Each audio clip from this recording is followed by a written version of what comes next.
Assalamualaikum warahmatullahi wabarakatuh. Saya ucapkan kepada rakan-rakan dan juga tetamu istimewa kita pada hari ini. Bersyukur kehadrat ilahi kerana dengan limpahnya, kita semua dapat mengumpul bersama-sama untuk menimba ilmu baharu. Seperti mana yang kita ketahui, tujuan kita pada hari ini adalah untuk membincangkan tentang sebuah topik yang sangat penting dalam tamadun Islam, iaitu apakah sumbangan Khulafa' Ar-Rasyidin terhadap pembinaan tamadun Islam. Sebelum kita membahaskan topik ini, saya akan menerangkan sedikit tentang sejarah Khulafa' Ar-Rasyidin. Khulafa' Ar-Rasyidin adalah gelaran yang diberi kepada 4 orang sahabat Nabi yang memegang jawatan dalam negara Islam selepas kewafatan Rasulullah SAW.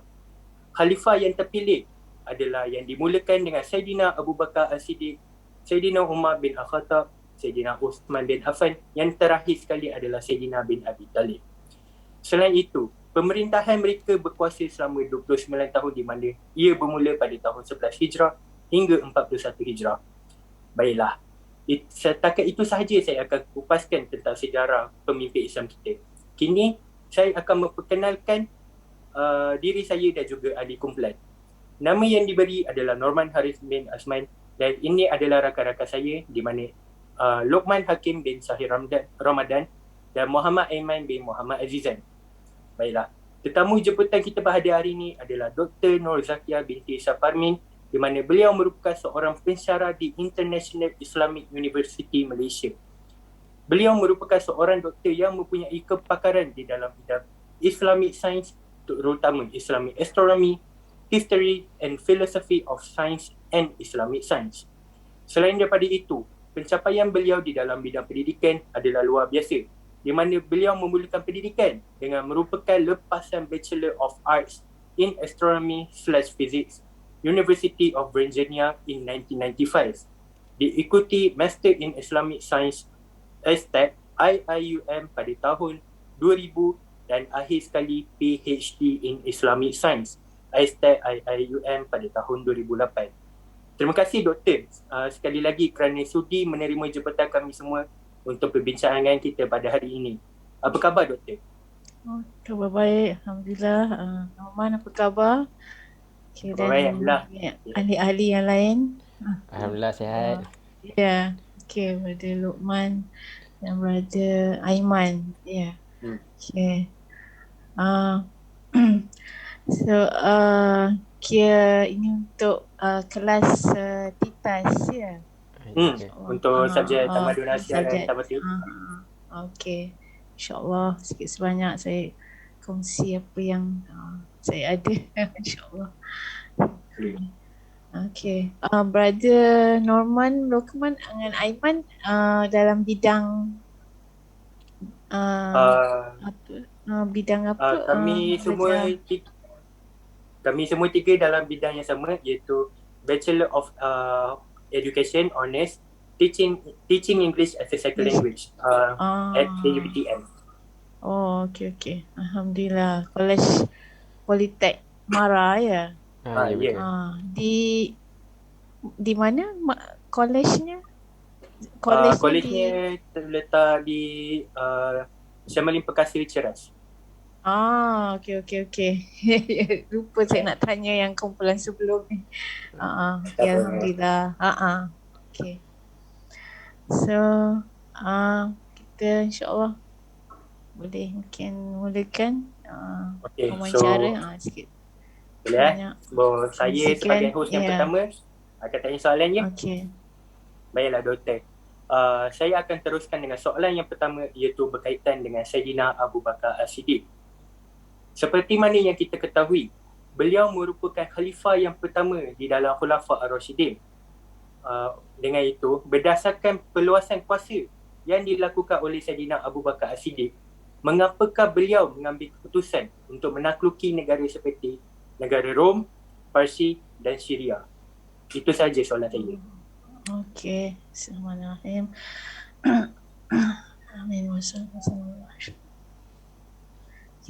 Assalamualaikum warahmatullahi wabarakatuh.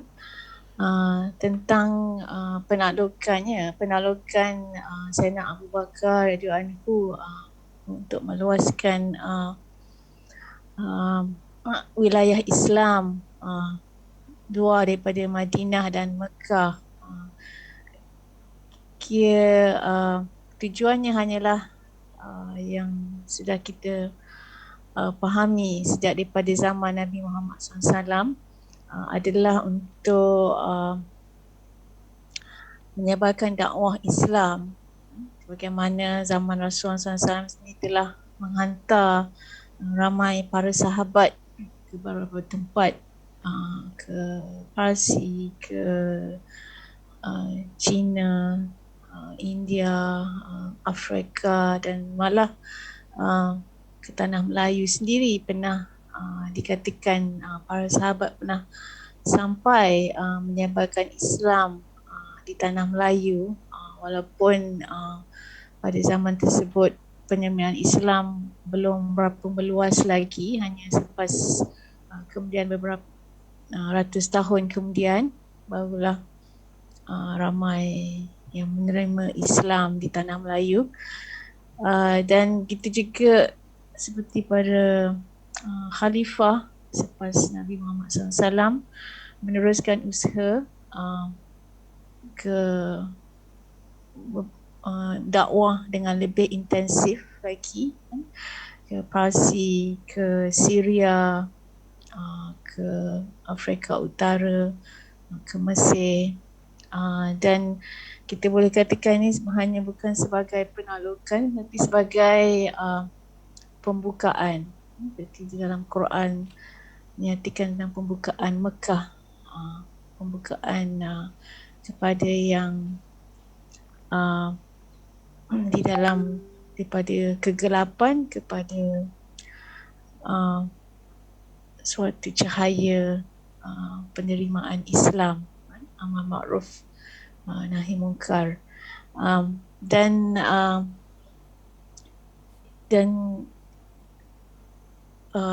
boleh dikatakan kepentingan menyebarkan dakwah walaupun banyak puak atau kaum-kaum yang bukan Islam ini tidak dapat menerima Islam dengan hati yang terbuka.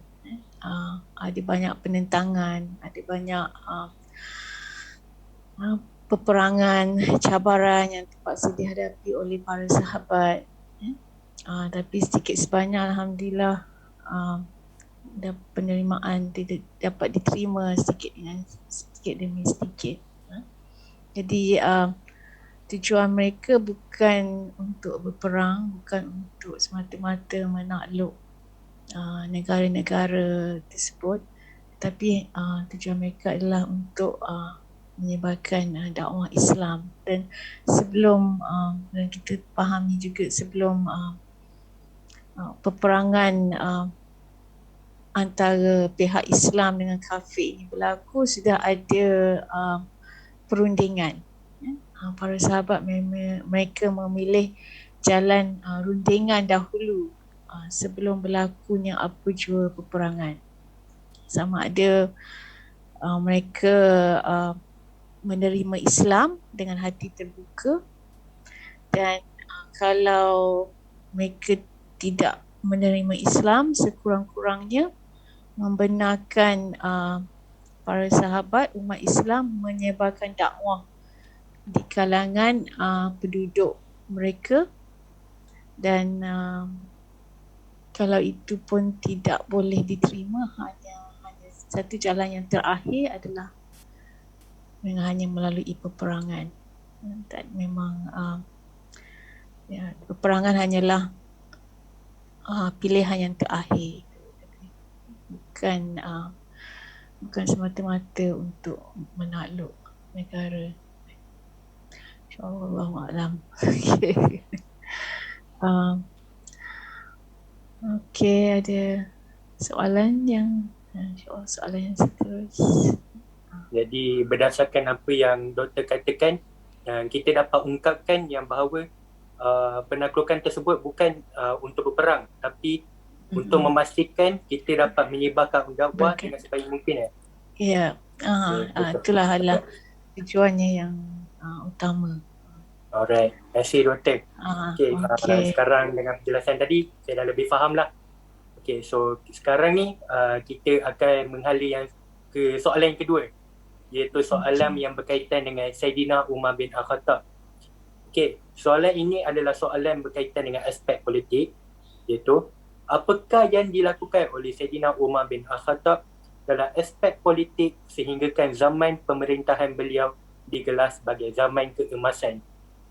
Itu saja. Ya.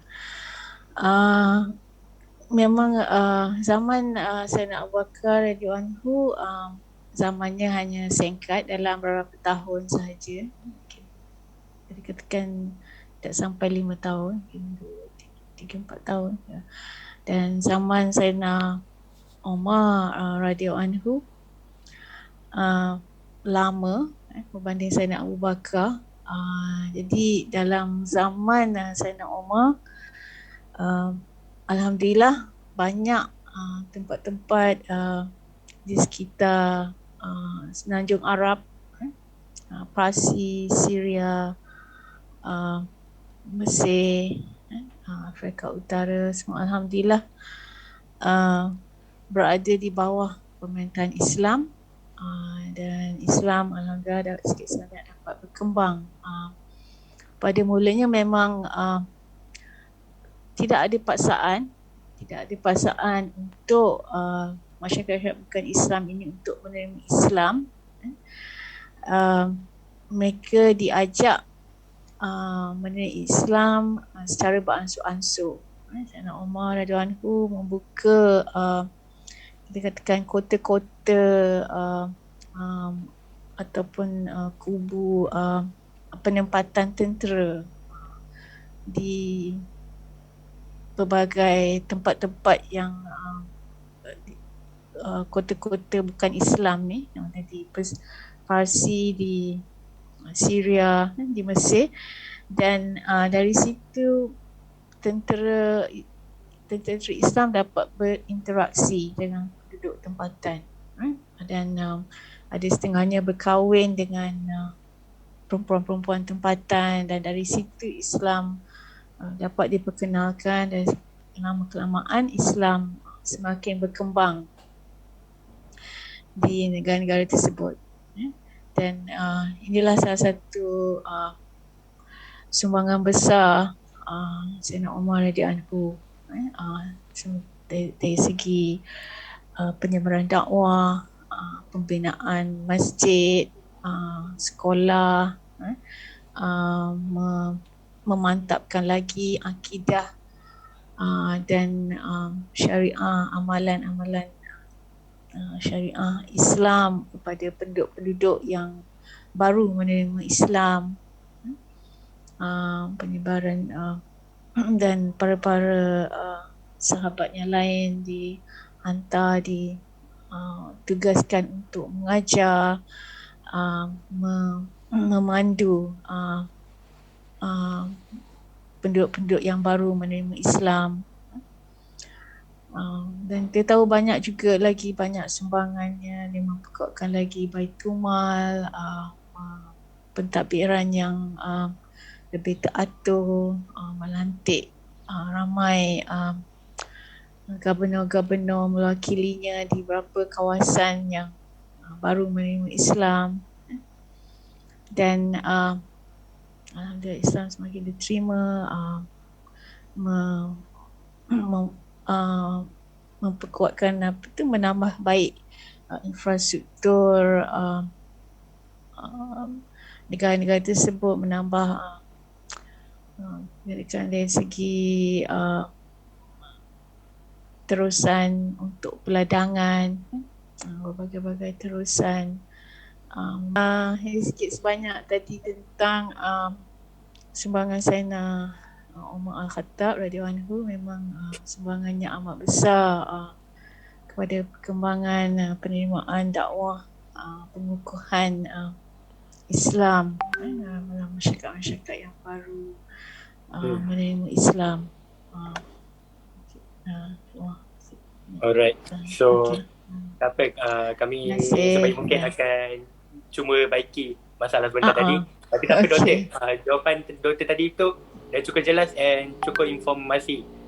Okay, tak apa. InsyaAllah. So sekarang ni kita akan proceed dengan yang seterusnya lah. Okay, so saya akan minta Lokman untuk meneruskan pembincangan ini. Silakan Lokman.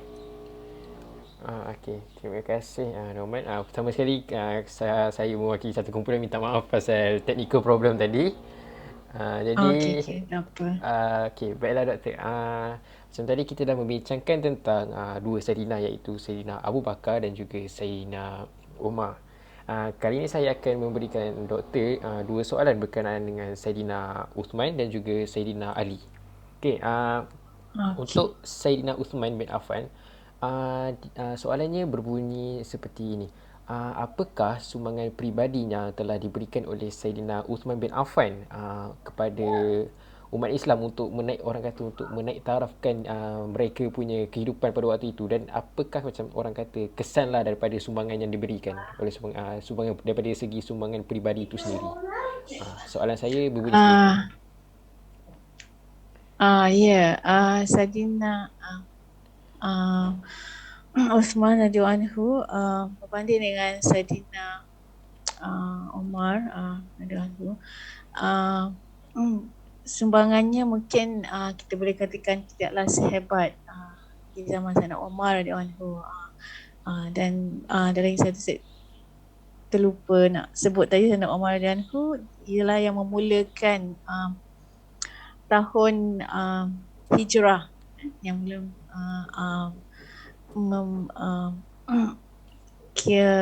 memperluaskan dan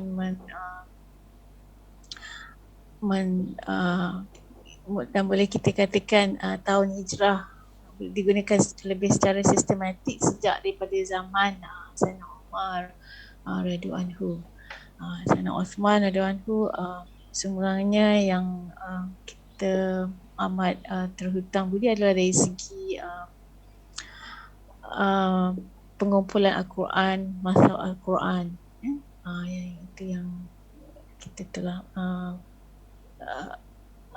alhamdulillah yang masih kita gunakan hingga ke hari ini, mazhab Uthmani. Jadi dari segi kita boleh katakan ketiga-tiga khalifah ini, Sayyidina Abu Bakar, Sayyidina Umar, Sayyidina Uthman dan juga Sayyidina Ali karramallahu wajhah, mereka dari sumbangan mereka yang paling utama adalah meneruskan keilmuan Nabi Muhammad SAW,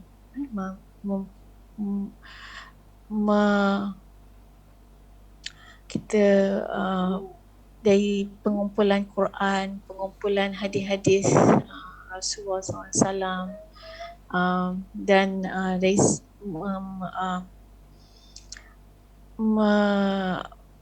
membenar para sahabat menulis, merekod hadis-hadis Nabi Muhammad SAW, memberi sokongan yang sepenuhnya kepada mereka untuk mengumpul berbagai-bagai hadis Nabi Muhammad SAW. Inilah yang amat-amat sangat yang kita terhutang budi kepada mereka sebenarnya. Dan dari segi bukan sahaja dari pengumpulan Al-Quran dan hadis, malah juga dari segi bagaimana bagi memastikan hadis yang diterima itu adalah hadis yang benar-benar sahih dari Nabi Muhammad SAW sendiri. Jadi walaupun buku-buku hadis yang kita menjadi rujukan adalah daripada Imam Bukhari, Imam Muslim sebagai contohnya, ditulis beberapa ratus tahun kemudian daripada zaman sahabat, ini tidak bermakna pada zaman sahabat lagi sudah dikumpul dan sudah hadis telah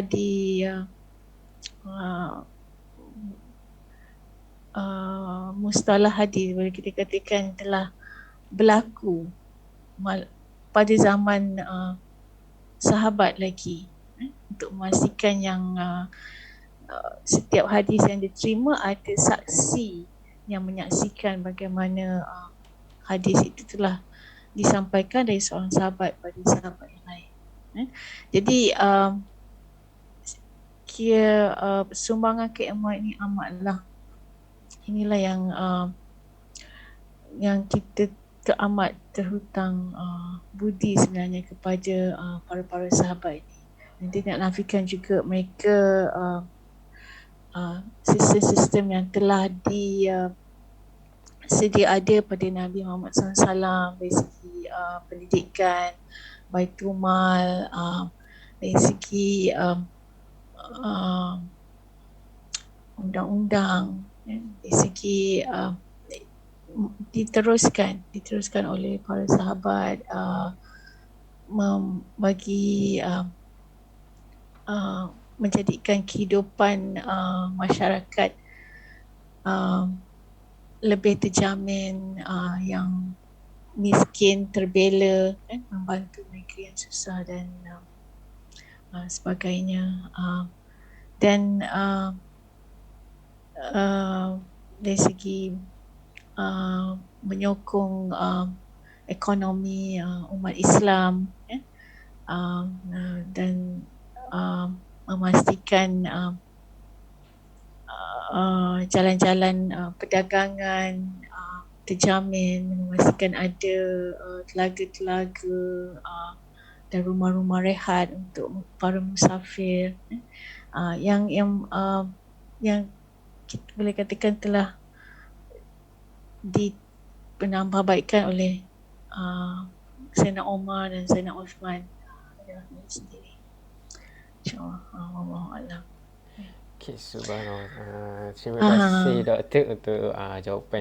Orang kata boleh kita dapat banyak jugalah sumbangan yang apa orang kata Sayyidina Uthman lakukan untuk negara-negara Islam pada ketika itu. Okay, seterusnya saya akan beralih ke soalan keempat untuk Sayyidina yang terakhir, untuk orang kata khalifah yang terakhir, iaitu Sayyidina Ali bin Abi Talib.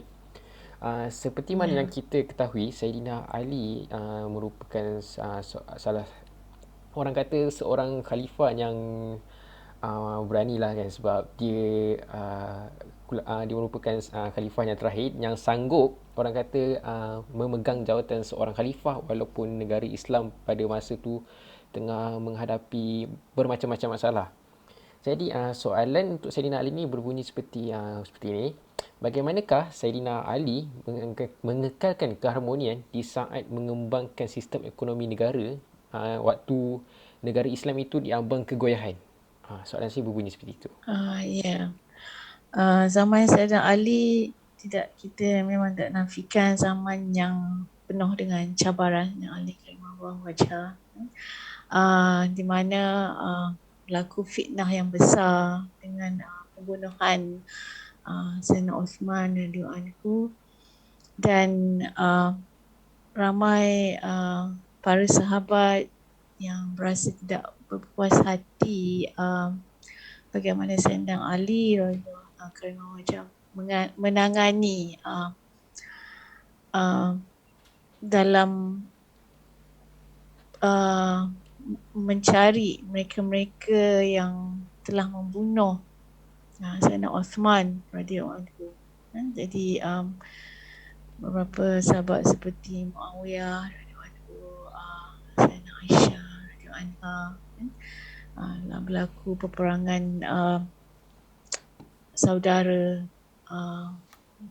perangan Jamal Unta, perang Siffin, dan memang sangat mencabar untuk Sayyidina Ali untuk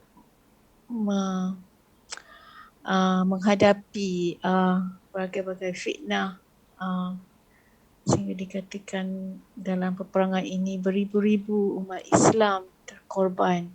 Kira bukannya orang Islam lawan dengan yang kafir, tapi orang Islam berbunuh sesama sendiri. Sayyidina Ali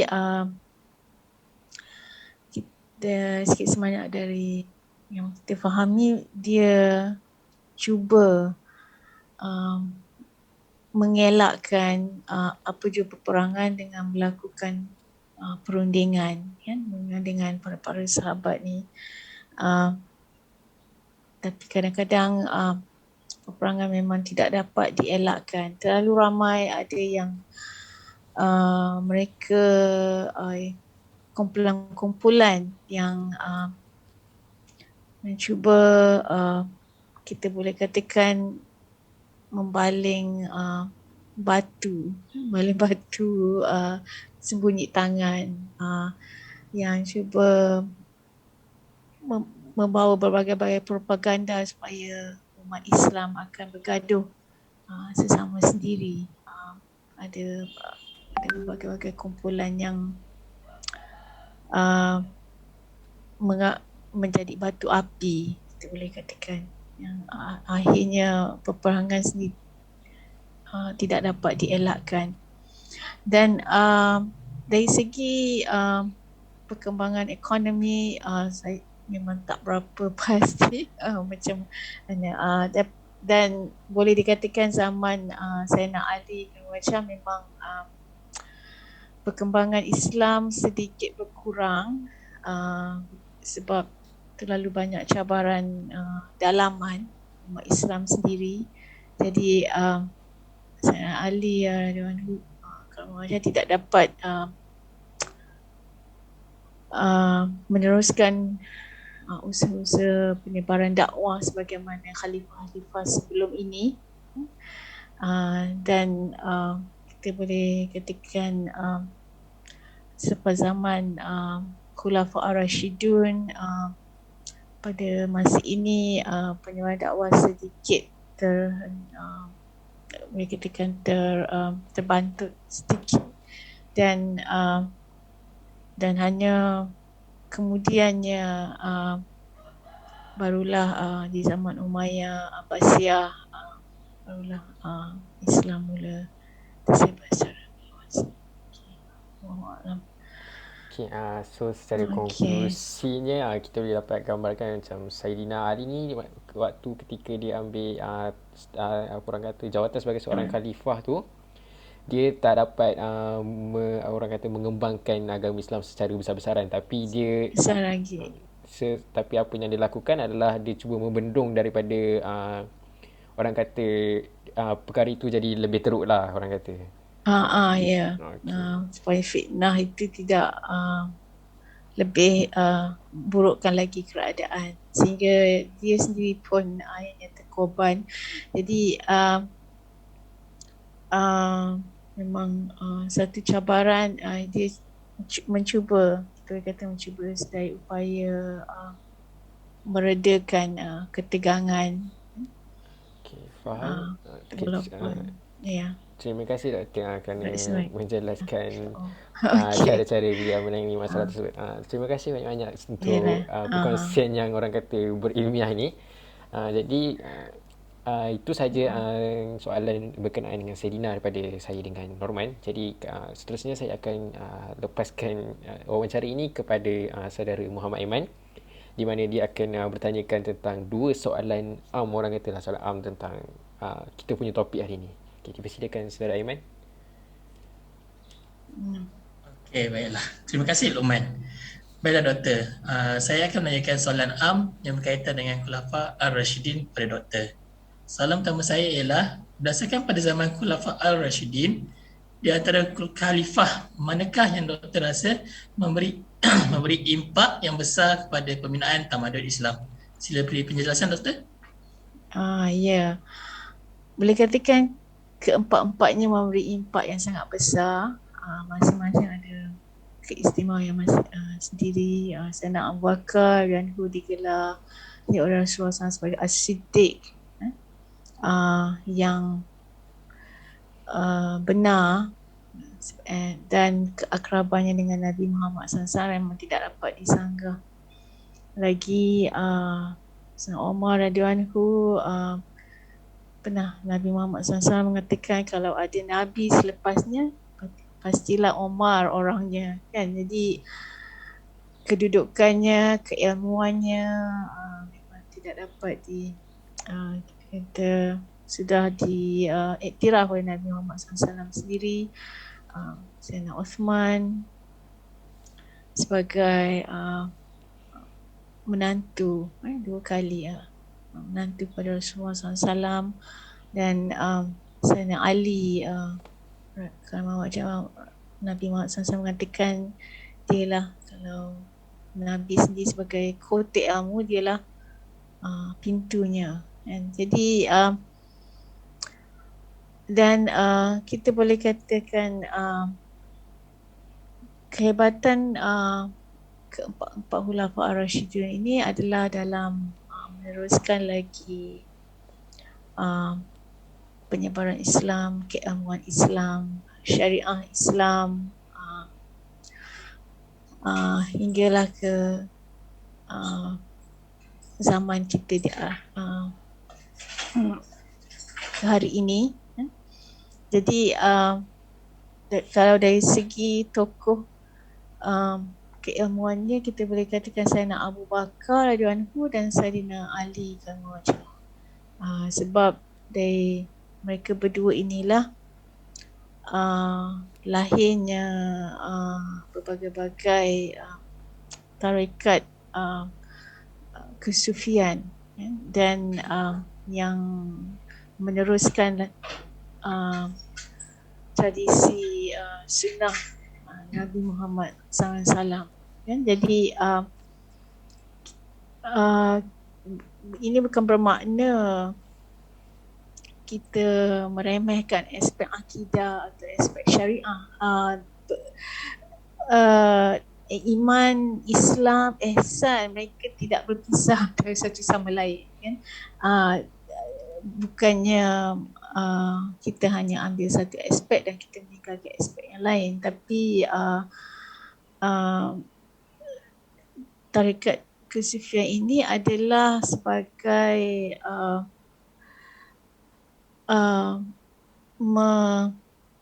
menyambung kepada penekanan kepada sunnah dan tradisi Nabi Muhammad SAW, dari segi imannya, dari segi Islamnya dan segi ihsannya. Dia melengkapi kesemua-semua 3 aspek ini dari penekanan yang lebih intensif, menyambung tradisi Nabi Muhammad SAW. Jadi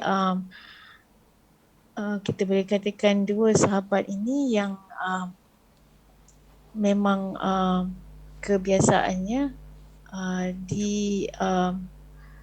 menjadi penyambung warisan daripada Nabi Muhammad SAW kepada ulama-ulama yang selepas itu dan hinggalah ke zaman kita pada hari ini. InsyaAllah. Allahu a'lam. InsyaAllah. Okay. Baik, Doktor. Terima kasih kerana menjelaskan sebab-sebabnya. Okey, ini merupakan soalan terakhir daripada saya dan juga ahli kumpulan, iaitu apakah sumbangan khalifah yang masih dapat dilihat dalam zaman ini? Tolong beri penjelasan, Doktor. Kalau sumbangan mereka boleh kita, yang paling utama adalah Quran, masa Osmani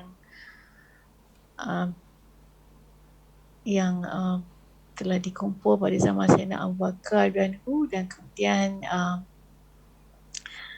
diterima pakai sebagai Quran yang rasmi pada zaman Sayyidina Uthman radhiyallahu anhu, dan sama ada daripada berbagai-bagai mazhab, berbagai-bagai tarikah ataupun daripada Sunni ataupun Syiah sendiri, walaupun kita tidak menerima mengiktiraf mazhab Syiah di Malaysia, kan? Jadi tapi mereka masih menggunakan Quran yang sama. Jadi Quran itulah yang sama untuk seluruh umat Islam. Jadi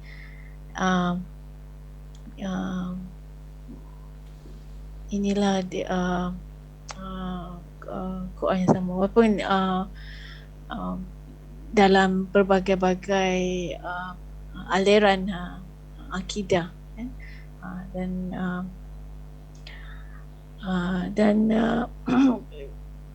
dan juga dari segi tahun hijrah, di tahun hijrah ya, Sayyidina Umar radhiyallahu anhu.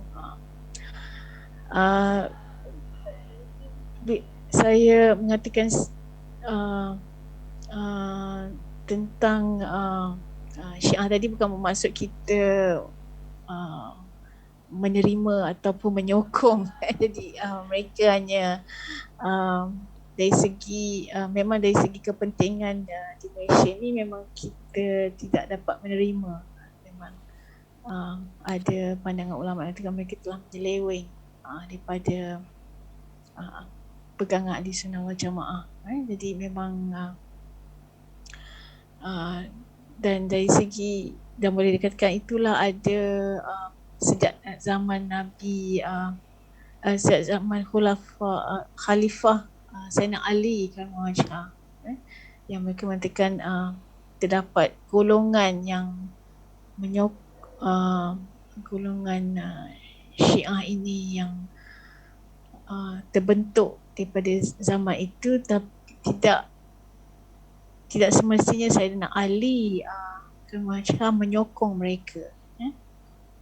Semestinya memang mereka tidak menerima Sayyidina Osman, Abu Bakar, Umar. Dan tidak dinafikan sumbangan keilmuan mereka, right? Dan kita tidak daripada perawi hadis, semua mereka menjadi tempat panduan para umat Islam menerima hadis, fiqh dan sebagainya, iman Islam dan ihsan. Mereka lah yang meneruskan alhamdulillah hadis-hadis Nabi Muhammad SAW hinggalah hari ini diterima pakai, walaupun ada setengah pihak terutamanya dari orientalis yang mengatakan bagaimana hadis-hadis ini boleh bawa daripada seorang perawi seterusnya, kan? Seperti sesuatu yang tidak munasabah, terutama sekali bila Nabi Muhammad sendiri tidak banyak hadis ditulis pada zaman Nabi Muhammad SAW. Jadi ianya bukannya sesuatu yang mustahil, ya? Yang hadis yang sama yang disebut pada zaman Nabi Muhammad SAW, hadis yang sama juga yang kita terima alhamdulillah hingga ke hari ini. Allah. Okey. Ada apa-apa lagi? Okey. Baiklah doktor, dengan jawapan yang terakhir tadi, maka tamat sudah wawancara kita pada hari ini. Terima kasih saya ingin ucapkan kepada doktor atas perkongsian tentang topik hari ini. Saya sebagai wakil kumpulan ingin mohon maaf sekiranya terdapat kekurangan atau kesalahan kata sepanjang sesi wawancara kita sebentar tadi. Sesungguhnya kami berasa gembira dapat menimba ilmu ini dan ingin mengucapkan ribuan terima kasih kepada doktor kerana sudi untuk melakukan sesi wawancara ini. Maka dengan itu, sekian, wabillahi taufiq wa hidayah. Assalamualaikum warahmatullahi wabarakatuh. Terima kasih doktor. Okey.